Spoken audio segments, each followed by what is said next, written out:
Telugu Desam party వ్యవస్థాపకులు ఆయన 101వ ఈ జయంతిని పురస్కరించుకొని మరి ఇక్కడ అందరూ కుటుంబ సభ్యులైతేనేమి పార్టీ కార్యకర్తలు అందరూ కూడా ఆయనకి ఘన నివాళులు అర్పించడానికి ఎన్టీఆర్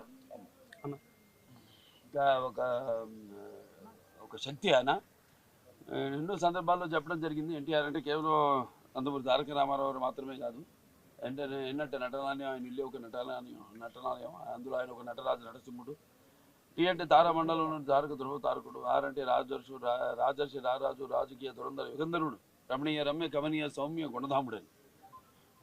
అలాగే ఆయన మొత్తం మొదటి నుంచి కూడా చూస్తే ఆయన ఈ జీవిత ప్రస్థానం ఒక మామూలు రైతు కుటుంబంలో పుట్టి, అలాగే ముందు అవకాశం వచ్చారు కూడా కాదు అని ముందు చదువుకే ప్రాధాన్యత ఇచ్చి ఆయన చదువు పూర్తి చేసుకున్నాక మరి చలనచిత్ర ప్రవేశంలోకి అడుగుపెట్టడం జరిగింది.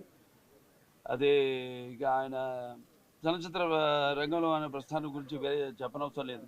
ఎన్టీఆర్ అంటే ఒక నటనకు నిర్వచనం, ఎన్టీఆర్ అంటే ఒక నవరసాలకు ఒక అలంకారం, ఎన్టీఆర్ అంటే నటనకు ఒక విశ్వవిద్యాలయం. తర్వాత ఆయన ఈ రాజకీయ రంగ చలనచిత్ర పరిశ్రమలో మకుటలేని మహారాజుగా ఉన్నప్పుడే ఆయన ఈ చలనచిత్ర పరిశ్రమ నుంచి నిష్క్రమించి రాజకీయ రంగ ప్రస్థానం చేయడం జరిగింది.